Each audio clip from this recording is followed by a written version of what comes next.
Or else nobody's gonna feel it. Listen, it's 50 degrees in February. For about a week in NYC is very scary. But I gotta press on. Cruising down to FDR to get my mess on. I've been a stressed one, but who ain't? The news ain't good, feel like it's doomsday. Is it too late? Sometimes I wonder what the moon say. While he looks upon me, knowing as I gaze upon him. The truth is, I feel like everybody's made up of sin. Difference is, the good people know to keep it within. Okay, so when I let a little leak out, trying not to freak out, I don't give a fuck what anybody try and speak out, cause I never bow down. I just keep 10 toes to the ground. Alright, welcome back. Post All-Star break. Crosstown conflict. And the Mets are about to fucking blow it. Pete Alonso's got bases loaded. 2 outs. As I'm watching this, Justin, welcome back to the show. Welcome back, man. Welcome back, guys. Another week. It is also post-trade deadline. A lot of teams looking different, a lot of moves to be made, and there's a lot to talk about going around baseball. Bro, baseball is hot in the streets right now. I know it is.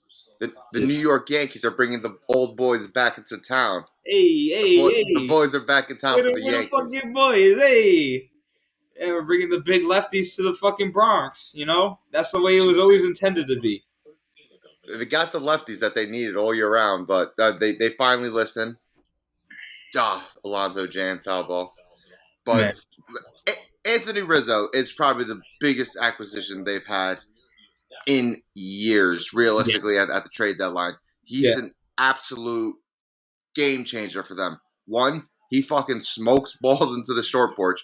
2, he's going to lighten every single person up in the clubhouse, in the front office, in the stands. Anthony Rizzo could do that by himself. Just a magnificent story all around and a great baseball player. Nah, honestly, like I've said this before, I don't know if anyone knows this. You know, Anthony Rizzo has always been my favorite baseball player that wasn't a Yankee. So now that he's a Yankee, I think it's official that I have to deem him as probably one of my favorite players, especially the way he came in. But I love him just because he's not like what we normally have batting. You know, he's a lefty. He hits for contact. He could hit against lefties. Like he has better splits against lefties, and that's just it adds a different part to that lineup that we didn't have. Instead of the guys that are going to strike out, walk, or home run. You know, he's going to be a guy to put the ball in play and make things happen. He's an all around good baseball player. He just gets the job done, and this new area, being with a team, a fan base that supports him, he's going to be playing a lot better. Because I think what was the joke contract that the Cubs offered him? It was like 5 years, $90 million or some shit like that. Something like that. You know, it was a cheap Cubs contract.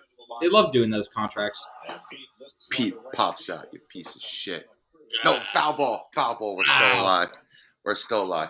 But going back to those Yankees trades, I remember, like, Yankees fans, you guys have been beaten down this year about how I'm about to look in the second half. Like, Yankees fans were down bad. They were so down bad that, like, honestly, Joey Gallo is a nice piece, but it wasn't not that good. How excited everyone was that Joey Gallo came to town. It's to show how down bad all Yankees fans were. But Anthony Rizzo is the real deal. Yeah, the Joey Gallo is like our little sprinkles to the trade deadline of what Anthony Rizzo is. It's you know, you just added another Yankee to the lineup. He's a guy that's going to go up there. He's going to swing. He's going to strike out, and he's going to hit home runs. I love the pickup, but I wasn't fully like, this is going to change everything. But I knew, like, Cashman still had moves to make. He still had, you know, money to maneuver. And I still think it goes so undernoticed, so, like, how Cashman got both of these and got the Texas Rangers and the Cubs to both pay for the contracts by just handing them prospects. The Chicago Cubs, like, I can't even say this is like an old school Cashman fleecing. They gave away their World Series core for next to nothing. Baez, Bryant, Rizzo, absolutely nothing. Kimbrel, they didn't. I didn't see any big names. Nick Madrigal for Craig Kimbrel. I mean, where did Kimbrel go? But where did Craig Kimbrel go? White Sox. They shipped him across town. That's how the Cubs are down bad, man. What Ponzi scheme is their owner involved with that they're just selling like that? They just don't know of. I mean, hey, that's been always the typical Cubs, man. You know, outside of this run they've always been this cheap, you know, big market acts like a small market team. They struggle to put big time players on the field because they just can't pay for them. Some Rays type shit. Nah, it works for the Rays. That's the difference. Yeah. But the Cubs, they got their one World Series. That's all the front office wanted. They'll take it. They don't give a shit. They proved that year after year. They didn't give a shit. They went for it when they had this core group of guys in their young fucking early 20s. The fans would probably thought this is our guys forever, but boom, red wedding. That they're dead. They're going to be a last place team next year. Oh, absolutely. Bottom of the barrel for the next 2 years. I mean, hey, the trades they made didn't replenish anything. No, you didn't get anything back. You didn't get any MLB ready guys. You got guys that maybe down the line could be some players for you, but I mean, I think we gave up more for Gallo than we did for Rizzo. Insanity. Honestly, really insanity. Towards the end of the deadline, you get your best players for cheap, but can't believe. I mean, Michael K had a great line today on the broadcast. I was like, this Yankee team looked a lot different 5 days ago. Yes. Like the construction of his lineup, and that's what I really loved from Cashman. He put his chips in the middle. He said, hey, with these moves, he's not trying to win the pennant. He's not, or he's not trying to win the division. He's trying to win a World Series. Yeah. He's trying to go all in with this team. And I think that's what really Yankee fans were excited to see finally after a bunch of deadlines where we never made moves we felt like we should have made to really bolster the team going down the stretch. And even though this team has been struggling, I think Cashman making these moves showed a lot in this ball club and really injected a lot of energy into the fan base, and you could see it, you could feel it. How do you feel about the young bucks playing in the outfield, like Greg Allen? How do you feel about that kid? I think Greg Allen should be starting over Gardner. He should be getting that start. He's a switch hitter. He's got speed. Gardner's getting older. He's not going to be able to play center field every day. I get Gardner's a great defender. He's going to, in the postseason, he's going to put up a lot of tough at-bats, which is going to be key, especially when you kind of mix him in there. It's really hard to pitch to Gardner, especially when he becomes picky. But at the end of the day, he's still going to be that automatic out that it's like, you don't run too fast, you're a lefty, you don't have any pop, and Allen's a switch hitter that could really be a tricky way to handle that lineup. Yeah, I think I heard this on the fan today. If the Yankees are really all in, Allen will be playing every day over Brett Gardner. Yeah, at least let him get his reps out there. But that's just how they value Gardner. They just value Gardner at a little bit higher. Because listening to Cashman talk, when he said that Gardner was their best option for center field. I think Cashman really believes that. Man, what is he batting? 199 today? I think that's what I saw. Oh, no, 200. He got that hit. Let's go. At the Mendoza line. Yep, off the interstate. All right, so are you back in on the Yankees? You're going to start watching games again every day? I kind of started to, yeah. I mean, once you add Rizzo into the lineup, I was like, I gotta, if we're gonna go down, at least let me go down watching. I can't go down and just be checking box scores every night. Yeah, I wish I could do that. This team is gutting me inside and out. I'm sick of baseball. So going on to the Mets and you guys at your trade deadline, I feel like there was a lot left to be desired for you guys, and I feel like there were a lot of moves that the Mets almost not didn't make, but just almost couldn't make because of how little their farm system is. Bro, everyone wanted a king's ransom against them, but I have a whole list of things that have happened since the last time we spoke. It's been a lot. So, the New York Mets. Last time we spoke, I was happy, all in. This team is fucking great. We're the team to be in the NL East. Since then, in the last 45 games, the Mets have lost 25 of them. Jacob deGrom is on the injured list in the middle of a miracle all-time legendary season with forearm inflammation. Don't want to get into that. Taijuan Walker looks like a single-A scrub since he's been named an all-star. The man can't get it out to save his life. Giving up home runs left and right. You could get into them when I'm done with this damn list. I got you. Francisco Lindor rips his oblique. on the injured list. Maybe he'll be back in September. The bench mob is showing why they are bench players. They fucking stink. They stink. They can't do it for 162. That's why they're on the bench. Let's see. I was so happy. This starting rotation is so bad that 41-year-old Rich Hill made my fucking pee-pee go up. That's how bad this starting rotation is. Outside of Marcus Stroman and Tyler McGill. Tyler McGill was on a run to be Rookie of the Year, putting up unlucky stats, but in his last start, he gives up a grand slam before getting out a single out, but I think he'll bounce back. I'm very okay with that guy. He's a rookie. He's going to have a bad start. We trade for the streakiest player in MLB, Javi Baez, this season, and add him to the streakiest lineup. He's looking like he's about to win 2 games by himself since he got traded, but that's 2 out of 10 games in the last 10 that they're about to freaking win. So does it really matter, this big trade for Javi Baez? We can't score runs. Someone who's not overly producing, whatever, but he's showing on the base path that he is a special player, running around there making plays. He is a special player, but he's not a player that we needed to make a run. I'll say, like, I got one more point. Okay, you got it. I'm so sorry, but I got one more point. No, you got it. You got it. Man making me look like a fucking idiot, batting 196. Michael Conforto, making every single fucking play. He's going to win a fucking Gold Glove this year, but the man cannot hit for shit. He's hitting hard-hitting balls, and this is why fucking exit velocity doesn't mean fucking shit to me. He's hitting line drives directly to the shortstop, directly to the center fielder, fucking lacing balls right into someone else's mitt. He cannot get a hit to save his life in a critical situation. Who would have thought that him sticking his elbow out would have been his biggest hit of the fucking year so far? That's crazy. Mike Conforto, god damn it, bro. Losing me bread. Cost you $25. 25 fucking big ones. That was some Gary Sanchez shit like 2 years ago or a year ago. He just hit hard balls right at everybody. It was like, I don't care. You're hitting 190. It doesn't matter to me. Fucking A. But so back to Baez and everything, me and John were really just talking, and I said Baez. I think when you guys got Baez, I said that was like you guys got Lindor. Yeah.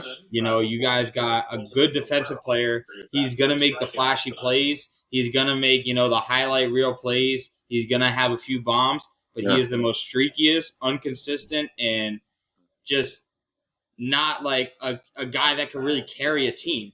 No, absolutely not. And Lindor, and I was talking to John Hookah too. Like Lindor isn't either. I don't, with those Cleveland teams, you had Jose Ramirez, who was an absolute monster that year. You had Corey Kluber, who was pitching to almost, Jacob deGrom Cy Young level at that point. Yeah. He was going for back-to-back Cy Youngs, and it was just. I feel like these two complement each other well, but it's the same guy. And I'm thinking maybe. Hopefully Lindor gets to play before September. He's great. He's taking grounders. He's taking soft swings. But, the way... Oh, okay, no, we're good. We're good. End of the 8th. Okay. Mets still winning. Take a deep breath. But I'm back.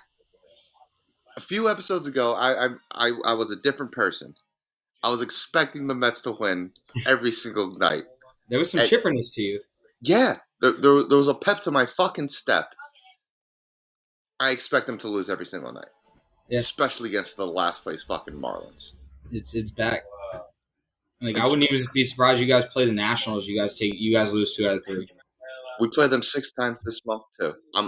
If we go 500 against them, I'm happy. Because we need to win 7 out of 13 against the Giants and the fucking Dodgers. Yeah.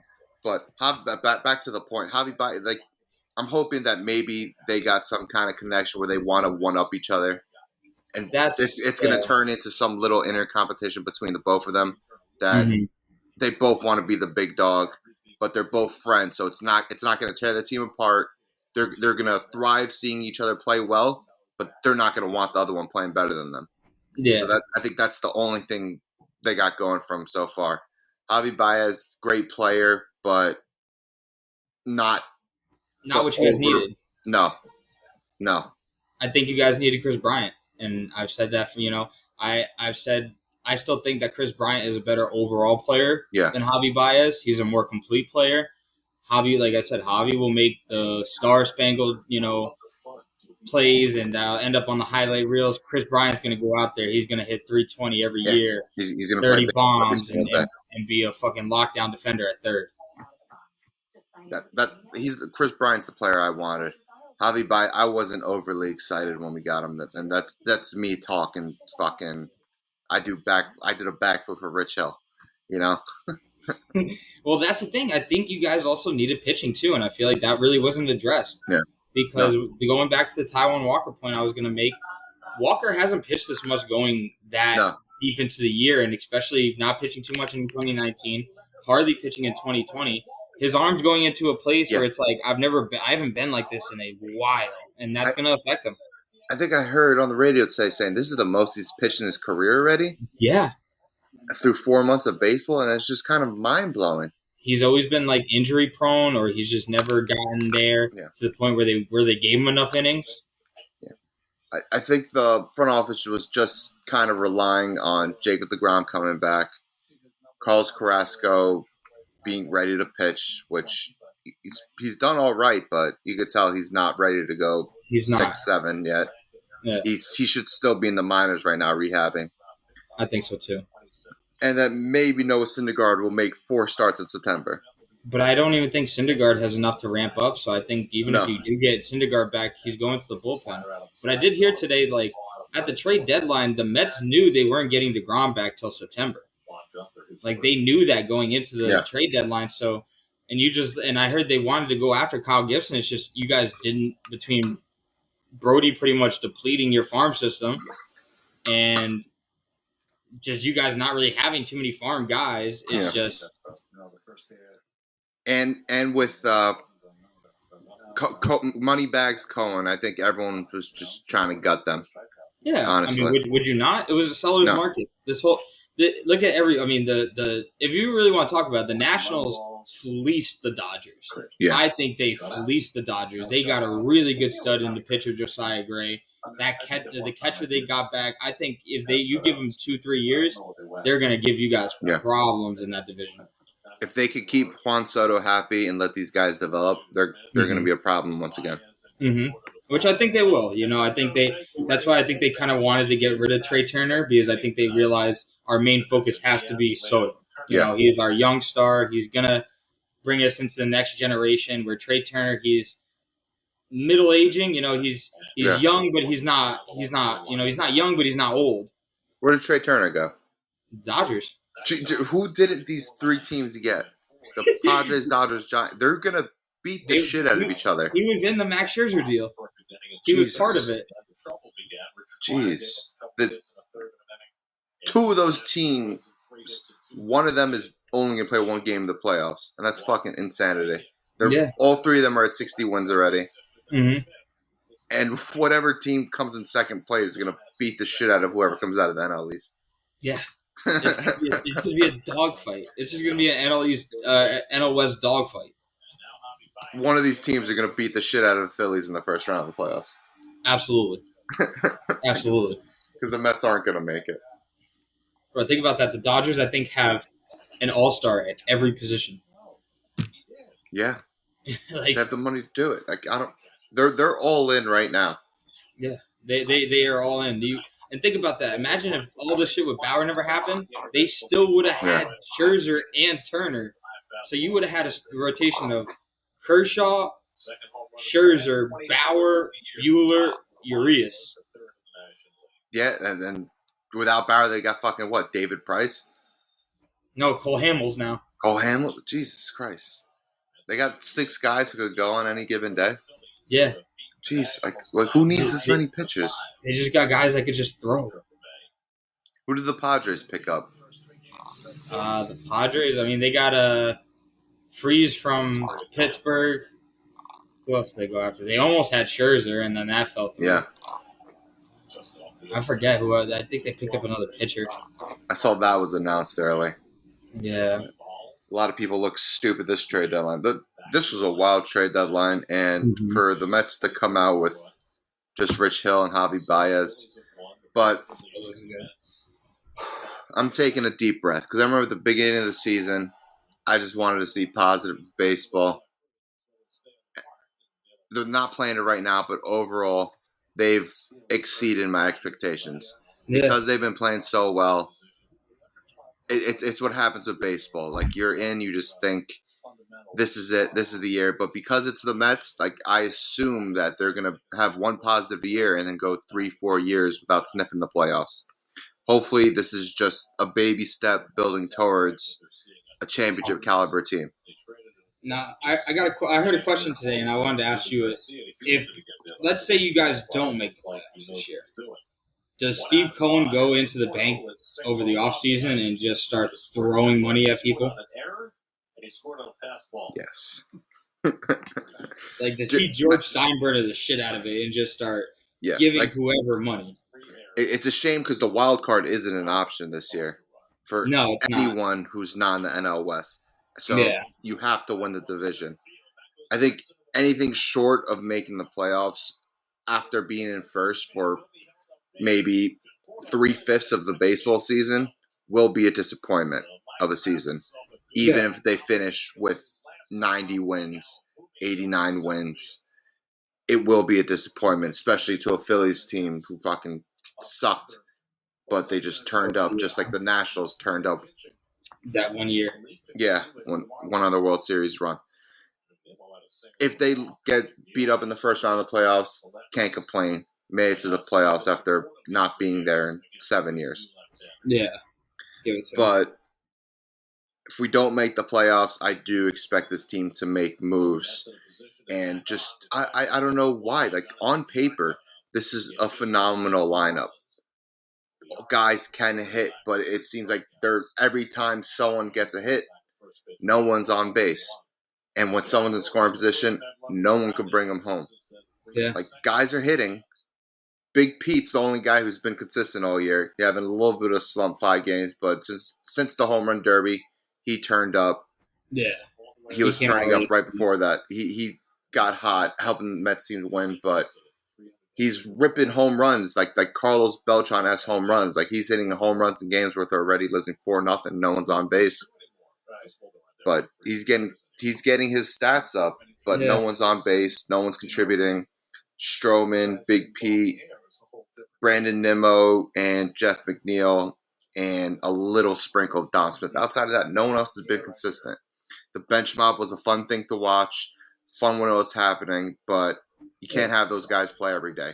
No. I don't know who else we could bring in, what piece isn't working, but when we're hitting, we're giving up runs. When we're shutting teams out, we're not scoring, and it's just it's the fucking same fucking Mets. Yeah, it's just that, like you said, that offense gone cold. It's pretty much what the Yankees were experiencing these past, 3-4 months. We're getting guys on, but we're grounding into double plays.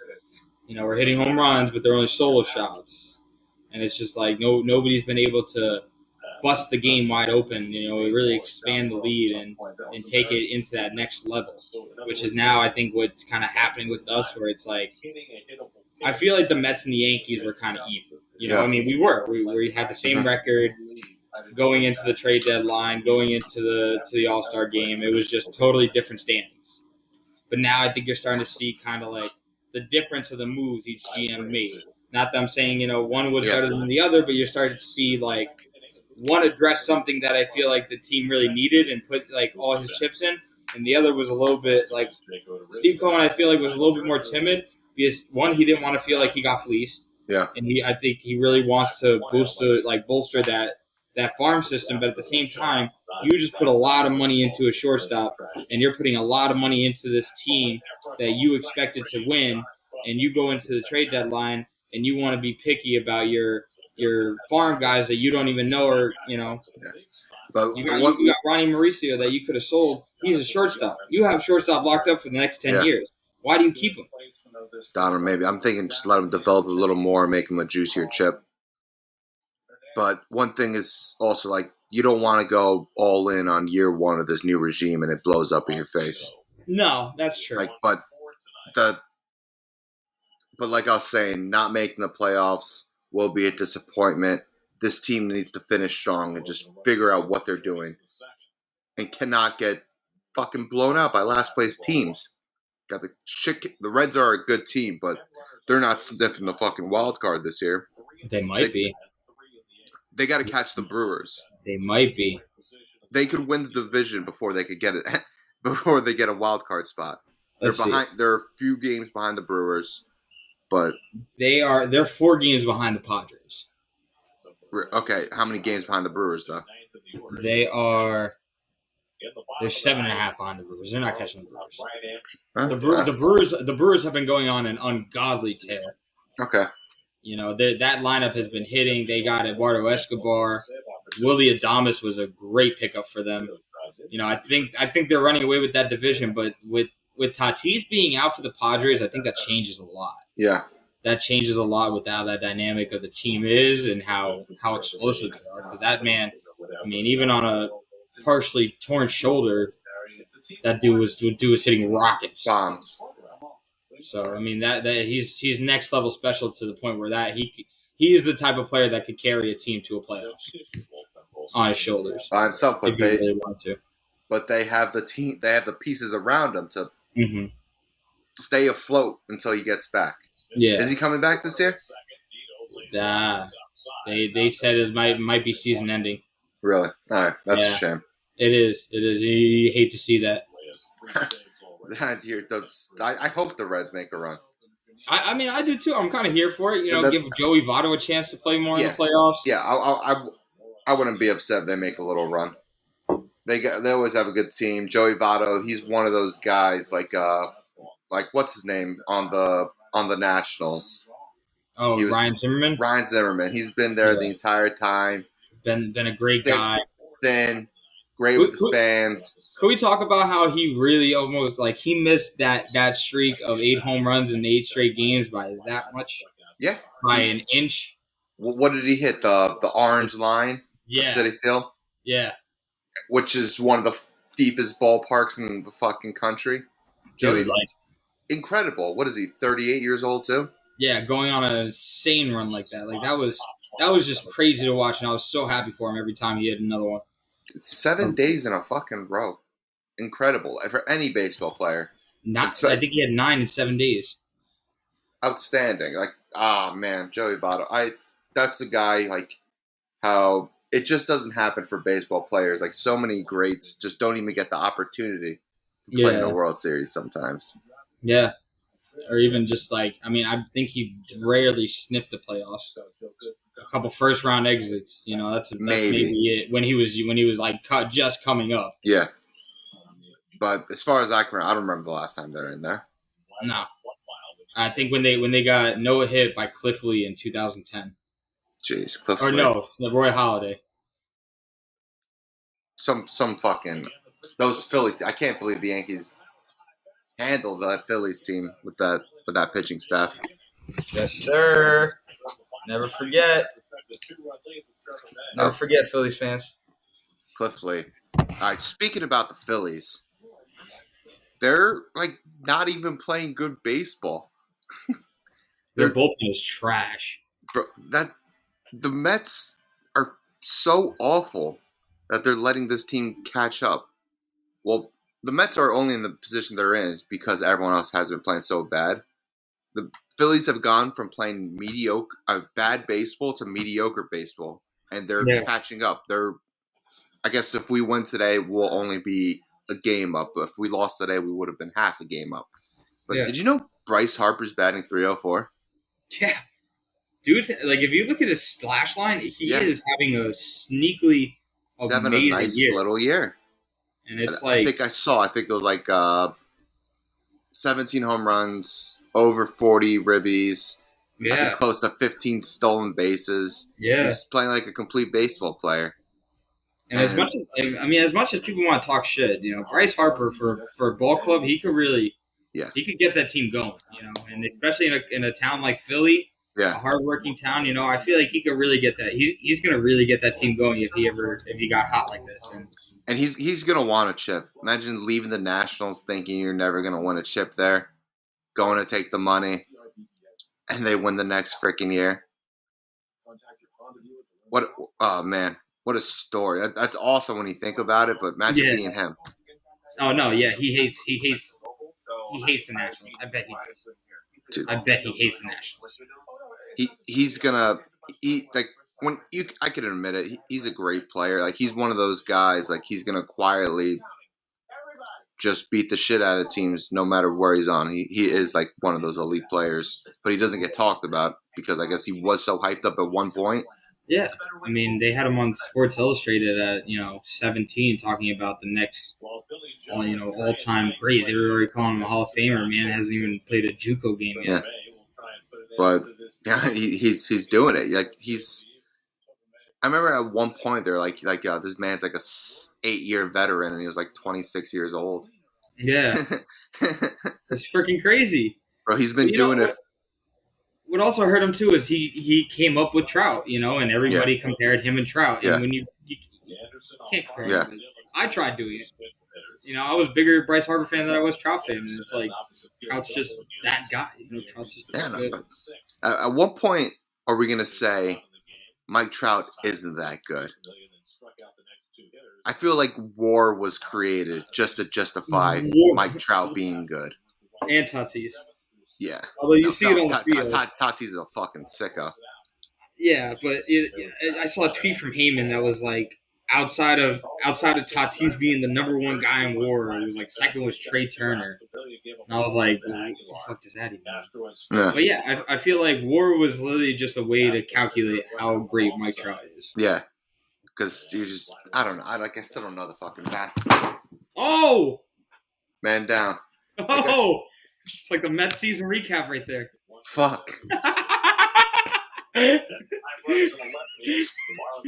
all going good till it isn't. Going down, but we came back up and we're about to beat the last place Marlins to save a series. And good thing you did because I think the Phillies won tonight. Yeah, they won like 8-3, I think. Oh, Jesus. But, I mean, yeah, with Mike Trout, I think it's just, I think he's getting Ken Griffey, where he's so great. He has so much talent. He just struggles to stay injured, especially getting later into his career. And he's another guy who doesn't even sniff the playoffs either. No, he has one series against those Royals teams. I think 2014. Yeah, not even their championship run. And what is his rookie year? They made the playoffs. That was it. Yeah. And like they're like consistently average. Like I feel like they always have great players. They had an old Pujols, doesn't count. I mean, Pujols kind of gypped them because Pujols on the Dodgers now is like, yeah. You would have thought this was like 2011 Pujols. I feel like he's playing like with a chip on his shoulder because they did let him go. Yeah, they let him go. And like nobody really wanted him. They weren't playing him. Yeah. And at least on this Dodger team, he knows like he's not the most talented guy. He's not the guy being brought there to almost save the franchise. He's just there to be a cog in the wheel. Bro, he's the old man just having fun in the dugout. Yeah. Just having one last go around with the guys. Yeah, hell yeah. But like when I think we spoke about this before, even when the Angels did release him, his numbers weren't bad. No, they weren't. That's how good this man is. Like like he was batting like 260, had like 9 homers and like 30 something RBI, and they're like, yeah, we don't have a spot for him. Sure, it's like we don't need him. But that's also the Angels. The Angels are such an inept franchise. Like Shohei Ohtani, what does he have? Like 37 homers. Yeah, he's having a career year at the bat, and they're a couple games over 500. Yeah, something like that. I think they're one game under 500. See what I mean? Like they stay having like the premier player, and just can't do anything with it. They're letting Seattle be ahead of them in the standings. Like that's, they always have they have Mike Trout. Rendon's going down for the rest of the year with injury. It's just like these guys, they should have a stacked lineup and everybody, and then you check the box scores and they're losing 8-2 with 2 Mike Trout home runs. Yeah. Or Mike Trout home run, a Shohei Ohtani double that scores Mike Trout. The bullpen gives up like 10 runs. Yeah, man. I think we got to fast forward a little bit because I just like you bringing out the Mariners just popped something in my head. I think like the trash of the season. I don't even know his name, but the Mariners GM. Oh, the guy that did the Rotary Club. Freaking, what's his name? Don't care what his name is. He's fucking Piece of trash. shit. Piece They're of shit. are they in they're in the hunt, right? Yeah. Yeah. They're playing really well. What's their numbers right now? Let me get a numbers check. They are 58 and 51. They do have a minus 94 run differential though, so they are kind of not doing good on that end. But they're three games out from the wild card. They're actually a game behind us, and it's going to be interesting because we actually do play them coming up tomorrow. But this is the Mariners. This is like traditionally bad team. They haven't made the playoffs in what 20 years Yeah, since Ichiro's rookie year. yeah. That's another man who's got the shit end of the stick. So close to being a playoff team. This man trades their closer, who has a sub 1 ERA, And a to the leader in that Houston clubhouse. Astros. Mind you, they were actually playing the Astros too. Yes. I saw something that like players were fucking breaking shit in the clubhouse. They were going off. Have a chance to make a playoff, and you trade your best player within the division. Who fucking does that? You know what the real reason was for? So they can go get Diego Castillo because he's got less money and more years, and for him to go out there and blow the first two saves he has for that team.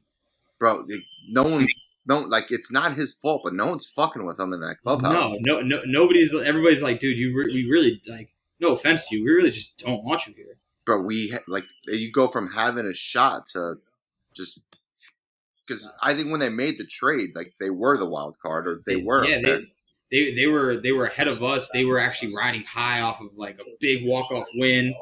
I think they had swept whoever they were playing, and I think they beat the Astros. He got the save, and then he got traded to them. Yeah, that's what it was. Yes, and it's funny. Like from what I've heard, Graveman was like the leader of that squad. Like that's like in 2017, you take CC Sabathia off that squad. It's like, that changes a lot in that clubhouse. Yeah. And, guys, they lose trust in everything. They're like, you start thinking like, damn, am I the next guy to go?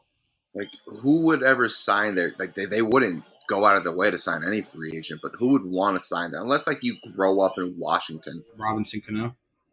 Yeah, what a sick fuck. Piece of shit. That man better never play. He should stay in the Dominican Republic or wherever the fuck he's playing. Year. Play with steroids. I'll get you a Cano jersey for next year. How about that? Yeah, it would be the worst $8 you ever spent in your life. Get it from Modell's. Jeez. Right. Modell's, they're out of business too. Just like the Mets. Modell's, Robinson Cano, nothing's going for this team. Go around here. Fucking updates. Mookie Betts has 2 homers through his first 2 at bats. Oh yeah, it's tonight's Scherzer's debut with the Dodgers. I think he got taken deep in the first inning. Oh, did he really? Nice. Yeah. That's what I like to see. Who are they playing? The Astros? Yeah. You love the Astros. You're a big Astros guy. Fuck the Astros. Oh my god, the Dodgers put on 5. Yeah. I mean, fuck the Astros. You got any other points you want to make? Crosstown Conference. We're definitely gonna be back. Baseball's a long fucking haul. Yeah, no, I mean baseball. It's a long season, guys. For the people everywhere out there that's not a true baseball fan. It's a long season. There are a lot of games that like they mean a lot, and they could also mean nothing at all. Like Jared said last time we were recording, it was probably a couple weeks ago, and he was riding high, and you would have thought our season was over. Now I'm placing $10 bets on the Yankees to win the division, and Jared's looking like they might end up in 4th place. I'm looking like I'm gonna end up in one of those hospitals. I was dying the other day when I asked you if you wanted to record, and you were like, "If the Mets don't kill me and I'm in the hospital, I'm down." Bro, this fucking team, man, like they just bring the worst out of me. Just when you thought you were out. Pull me back in. Like they lose 3 straight to the Reds and the Marlins. I watched the entire fucking game. Whatever, man. I don't know. Crosstown conflict. Anthony Rizzo looking fantastic. Javi Baez hitting Oppo home runs. These trades, let's see what they do for this team's morale. For the Yankees, I've been telling you all year. I've been talking a lot of shit. Whenever you're down, I said that I think this team could still make the playoffs. Yeah.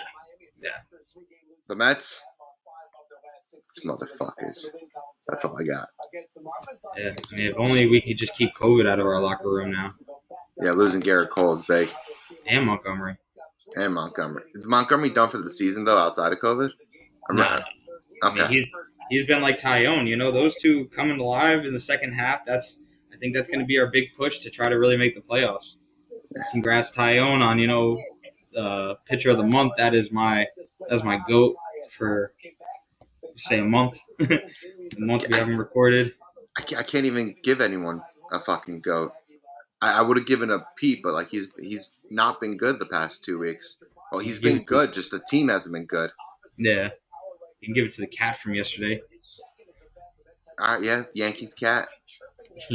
Yankee Stadium cat. 6 cross-ups on the field. Over a minute. Man's a beast. Yeah. He took an 8-on-1. I don't even think Jon Snow did those numbers. Nah. He's the battle of the cat bastards. Yeah. All right. Crosstown conflict episode coming Thursday. Today. For all 6 of you listening. Hey, you 6 listeners, you enjoy this. Peace. Later, guys.